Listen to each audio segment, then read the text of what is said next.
Welcome to the gold mines explain movies में आपका स्वागत है दोस्तों। कैसे हो आप? उम्मीद करते हैं आप सभी अच्छे होंगे। तो जल्दी से हमारे इस चैनल को सब्सक्राइब कीजिए, लाइक शेयर कीजिए अपने दोस्तों के साथ। तो बढ़ते हैं आज एक और नई इंटरेस्टिंग स्टोरी की ओर।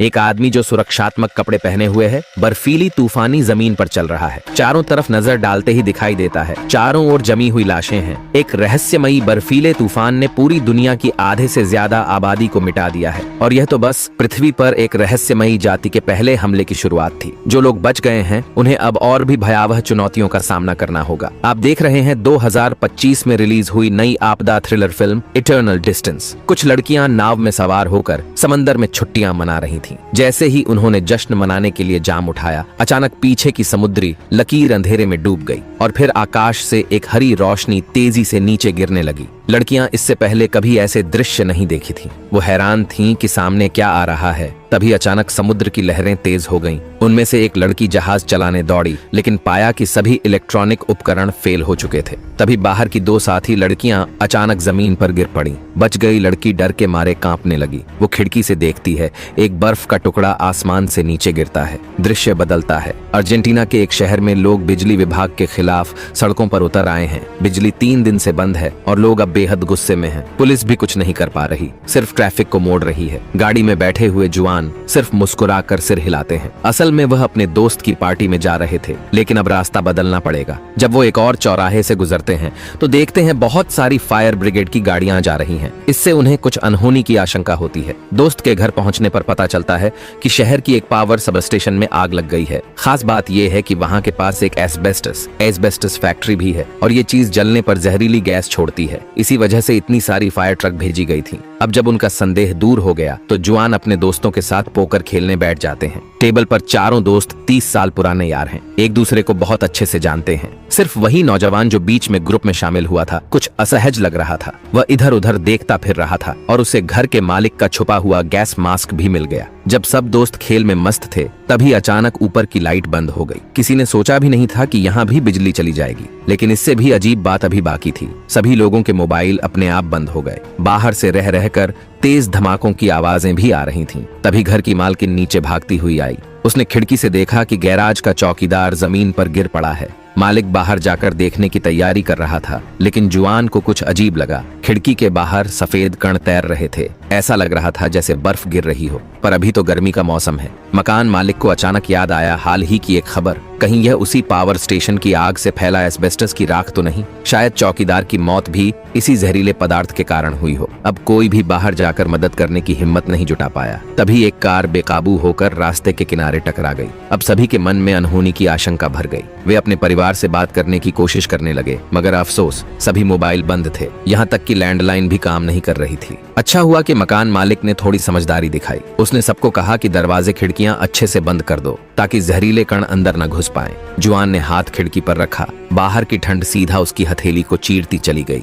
वास्तव में बाहर बर्फ गिर रही थी। उन सब ने अपनी जिंदगी में ऐसा मौसम कभी नहीं देखा था। गर्मियों में बर्फ गिरना ही हैरानी की बात थी, लेकिन ये बर्फ जहरीली भी थी। सफेद बालों वाला बूढ़ा आदमी और भी ज्यादा घबरा गया। उसे अपने परिवार की चिंता सताने लगी। उसने एक जैकेट उठाई, सिर पर ओढ़ ली और सबकी मना करने के बावजूद वह बाहर निकल गया। सभी लोग खिड़की की ओर चिंता में देखने लगे और देखा कि वो बूढ़ा बस कुछ कदम ही चला था कि अचानक गिर पड़ा। जहरीली बर्फ की ताकत का सभी ने अपनी आंखों से अनुभव किया। अब सब पूरी तरह घबरा गए थे। काफी देर बाद जाकर वे इस आपदा को स्वीकार कर पाए। धीरे धीरे पूरा शहर सफेद झाड़ जैसी बर्फ में ढकता चला गया। इसमें कोई शक नहीं था कि जो लोग सड़कों पर घूम रहे थे वे सभी मारे गए। अचानक नीचे से लगातार खटखटाने की आवाज आने लगी। सब लोग तेल का दिया लेकर नीचे जांच करने गए। पता चला कि कोई दरवाजे के बाहर मदद की गुहार लगा रहा था। घर के मालिक ने बताया कि यह दरवाजा सीधे गैराज की ओर खुलता है, जिसका आमतौर पर इस्तेमाल नहीं होता। यहाँ तक कि चाबी भी नहीं मिल रही थी। सभी ने मिलकर विचार किया और आखिरकार फैसला हुआ कि ताला तोड़कर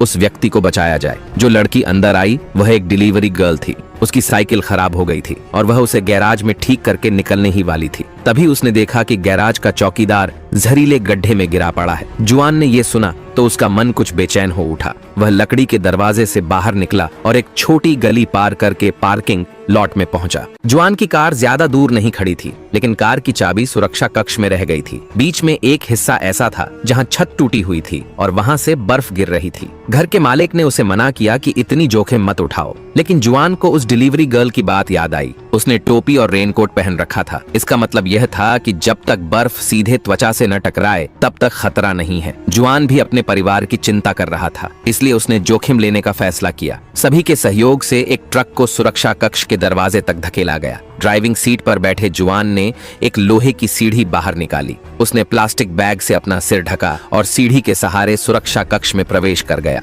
जुआन ने अपनी और अपने दोस्तों की सभी चाबियां निकाल ली। सबने राहत की सांस ली। आखिरकार इतनी बड़ी आपदा में कोई भी किसी और के घर में आश्रय लेना नहीं चाहता था। लेकिन जब जुआन ने चाबी लगाकर कार स्टार्ट करनी चाहिए तो कार में कोई प्रतिक्रिया नहीं हुई। अब जाकर सबको समझ आया कि बिजली गुल होना और मोबाइल बंद होना कोई इत्तेफाक नहीं था। जरूर शहर पर एक बड़ी इलेक्ट्रोमैग्नेटिक पल्स EMP का हमला हुआ था, जिससे सभी इलेक्ट्रॉनिक डिवाइसें फेल हो गईं। अब स्थिति पहले से भी ज्यादा गंभीर लग रही थी, क्योंकि ऐसी तबाही या तो सूर्य तूफान से हो सकती है या फिर परमाणु बम के विस्फोट से। तभी मकान मालिक ने देखा कि सामने वाले घर की लाइट जल रही है। एक बूढ़ा आदमी खिड़की के पास खड़ा था। उसे बहुत चिंता थी कि कहीं सामने वाला खिड़की न खोल दे, इसलिए वह यथासंभव संकेत देने लगा ताकि उन्हें चेतावनी दे सके। लेकिन उसकी यह हरकत सामने वाले की जिज्ञासा भड़का बैठी। बूढ़े आदमी ने झट से खिड़की खोल दी। कुछ ही देर में उसकी पत्नी भी वहां देखने आ गई। नतीजा यह हुआ कि पति पत्नी दोनों ही उड़ती हुई बर्फ की बूंदों के बीच तुरंत जमीन पर ढेर हो गए। अब जब आसमान थोड़ा थोड़ा उजाला होने लगा,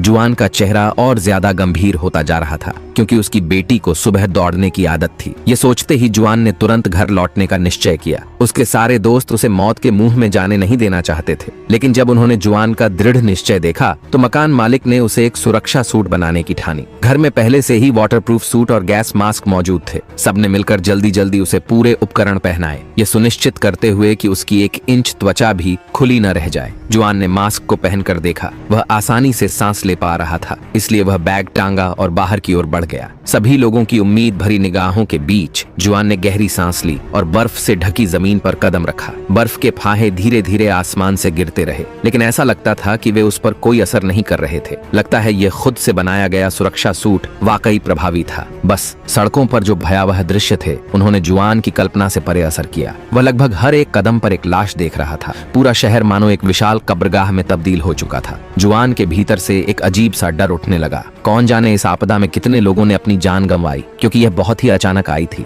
जो भी उस समय बाहर था उसे भागने का मौका तक नहीं मिला। हवा का तापमान लगातार। एक छोटी सी रिक्वेस्ट है आप दोस्तों से, अगर आपको हमारी ये वीडियो जरा सी भी अच्छी लगती है तो कमेंट बॉक्स में अपना नाम और किस देश किस शहर से आप हमारी वीडियो देख रहे हैं जरूर टाइप कीजिए, जिससे हमारा हौसला और भी बढ़ता है। और हमारे चैनल को सब्सक्राइब करने में जरा सी भी कंजूसी मत कीजिए। अपने दोस्तों के साथ हमारी वीडियो को लाइक शेयर कीजिए। तो आइए बढ़ते हैं इंटरेस्टिंग वीडियो की ओर।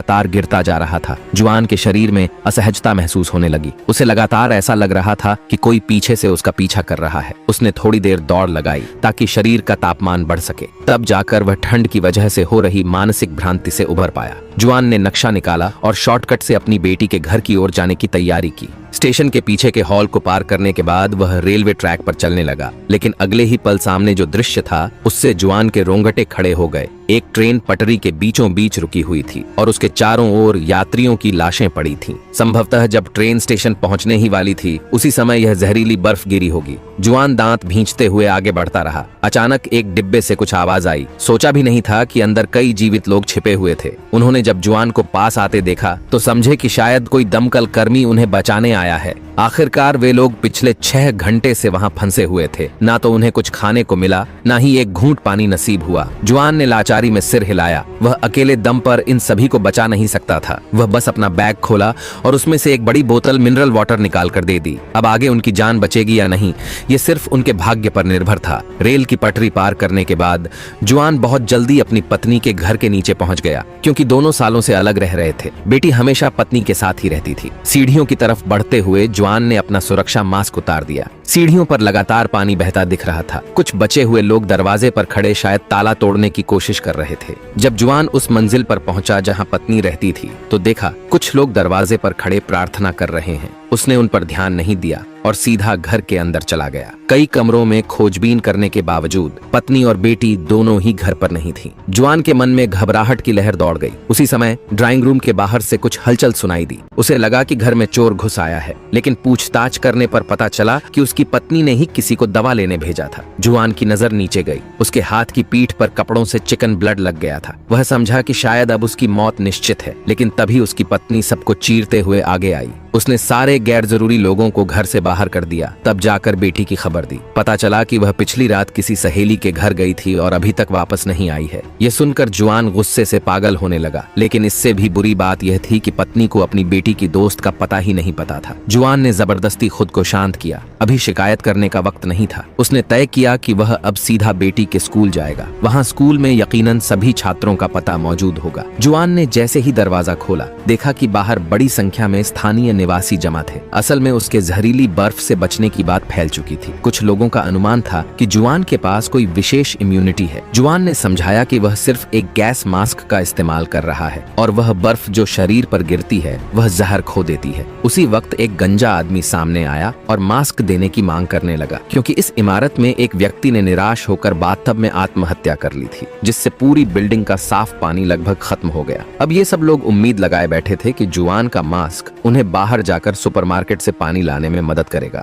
जुआन ने झूठा वादा किया, लेकिन बैग से एक पिस्तौल निकाल ली। क्या मजाक है, वह तो इस मास्क की मदद से अपनी बेटी को ढूंढना चाहता है। मगर उसे क्या पता था कि वो गंजा आदमी भी कोई साधारण शख्स नहीं था। उसने न जाने कहां से एक पिस्तौल निकाल ली और नीचे की ओर ताबड़तोड़ फायरिंग शुरू कर दी। जुआन मजबूरन जवाबी हमला करता है, हालांकि दोनों का निशाना बेहद खराब था। फिर वह अपनी पत्नी को लेकर एक फ्लैट में घुस गया और दरवाजे को अलमारी से जाम कर दिया। जुआन ने पत्नी से कहा कि वह जलरोधक कपड़े खोजे। उसी वक्त बालकनी से नीचे की कार देखकर उसके दिमाग में एक योजना आई। जब पत्नी ने वाटरप्रूफ जैकेट पहन ली तो जुआन ने गैस मास्क उसके सिर पर पहना दिया। अब दो में से सिर्फ एक ही बच सकता था। जुआन ने पत्नी से कहा कि वह पहले जाकर बेटी को ढूंढे। पत्नी खिड़की से कूदकर सीधा कार की छत पर आ गिरी और सफलतापूर्वक बिल्डिंग से बाहर निकल गई। बिल्डिंग के बाहर वह गंजा आदमी अब भी अंदर आने की फिराक में था। जुआन बीच बीच में कुछ फायर करता, जिससे वे सब सिर भी न उठा पाते, मगर वह गंजा आदमी भी कम चालाक नहीं था। उसे अंदाजा हो गया कि जुआन की गोलियां खत्म हो चुकी हैं। तभी उसने भीड़ को साथ लेकर जबरदस्ती भीतर घुसना शुरू किया, लेकिन जुआन तैयार था। उसने बाएं हाथ में एक प्लास्टिक बैग लिया और दाहिने हाथ में एक लकड़ी की कुर्सी उठा ली। भीड़ की हैरान आंखों के सामने उसने जोर से बालकनी का शीशा तोड़ दिया। गंजा आदमी और उसके लोग तुरंत डर के मारे भाग खड़े हुए और जुआन प्लास्टिक बैग की सुरक्षा में उसे जहरीली बर्फ का कोई नुकसान नहीं हुआ। उसने तुरंत बैग उठाया और बिना देरी किए नीचे कूद पड़ी। तेज भाग दौड़ के कारण उसकी सांसें उखड़ने लगीं। जुआन को लग रहा था जैसे सांस लेना मुश्किल होता जा रहा है। कुछ ही कदम चले थे कि वह बर्फ में गिर पड़ा। अधमूंदी चेतना में उसे ऐसा महसूस हुआ जैसे वह किसी और ही जगह पहुंच गया हो। फिर जब वह दोबारा होश में आया तो खुद को एक कार के अंदर पाया। बगल में कुछ लोग थे जो सुरक्षा सूट पहने हुए थे। जब उन लोगों ने मास्क उतारे तो पता चला कि वे उसकी पत्नी और कुछ पुराने दोस्त थे। अजीब संयोग था। सुबह जब जुआन निकल चुका था तो उसके कुछ दोस्त आराम करने की तैयारी कर रहे थे। घर की महिला चाय बनाने के लिए नल का पानी लेने जा रही थी, लेकिन उसके पति ने उसे तुरंत रोक दिया। कौन जानता है कि नल का पानी जहरीली बर्फ से दूषित है या नहीं। सुरक्षा के लिहाज से उन्हें सिर्फ बोतलबंद पानी ही पीना चाहिए, मगर घर में उसका स्टॉक सीमित था, ज्यादा से ज्यादा कुछ ही दिन के लिए। सबको पूरा भरोसा था कि जुआन समय पर लौट आएगा। वह सुरक्षा सूट पहनकर स्टोर से सामान ला सकता है। मानना पड़ेगा, घर के मालिक की सुरक्षा चेतना गजब की थी। खाली बैठने से अच्छा उसने सारे दरवाजे और खिड़कियां मजबूत कर डाली। आखिरकार इस दुनिया में अब कैसे कैसे लोग हो सकते हैं। वह डिलीवरी बॉय जब उसके हथियारों को देख रहा था तो मन में उन्हें छूने का ख्याल आया, लेकिन घर के मालिक का चेहरा जैसे किसी चोर को देख लिया हो। डिलीवरी बॉय अब एक पल भी वहां रुकना नहीं चाहता था। उसने हेलमेट पहनकर वहां से निकलने का फैसला किया। घर का मालिक फावाली जल्दी से उसे रोकने आ गया। वह बस सतर्क इंसान था, किसी को मरते हुए देखना नहीं चाहता था। फावाली ने तय किया कि वह उस डिलीवरी बॉय की साइकिल ठीक कर देगा, शायद उससे वह सुरक्षित घर पहुंच जाए। साइकिल ठीक करते हुए फावाली को एक हैरानी हुई। साइकिल की लाइट अब भी जल रही थी। जब उसने खोलकर देखा तो पता चला कि खराब तो बस LED लाइट थी। पुरानी वोल्फ्राम फिलामेंट वाली बत्ती अब भी काम कर सकती थी। फावाली के दिमाग में एक साहसी विचार आया। उसने एक ग्रामोफोन को बैटरी से जोड़ दिया तार के जरिए। थोड़ी ही देर में एक मधुर संगीत की आवाज गूंजने लगी। तभी फावाली को एहसास हुआ कि इलेक्ट्रोमैग्नेटिक अटैक सिर्फ इंटीग्रेटेड सर्किट पर असर करता है, जबकि पुराने जमाने के उपकरण अब भी काम कर सकते हैं। सौभाग्य से उसके पास एक पुरानी कार भी थी। कार स्टार्ट होते ही वे तुरंत फायर स्टेशन पहुंचे। वहां सभी को एक एक सुरक्षा सूट मुहैया कराया गया। इसी दौरान दूर से गोलियों की आवाज सुनाई दी। फावाली को लगा शायद जुआन किसी मुसीबत में फंस गया है। जैसे ही वे एक मोड़ पर पहुंचे, उन्हें जुआन की पत्नी मिल गई और इसी तरह वे सभी मिलकर बेहोश पड़े जुआन को सुरक्षित बाहर निकाल लाए। जब पूरा दल बंद पड़ी सड़कों को पार कर रहा था तो किसी ने ध्यान नहीं दिया कि आसमान से कुछ आग के गोले नीचे गिर रहे थे। क्या कोई नई आपदा फिर से आने वाली है? अगर आप भी इसका जवाब जानना चाहते हैं तो जुड़े रहिए। मिलते हैं अगली कड़ी में।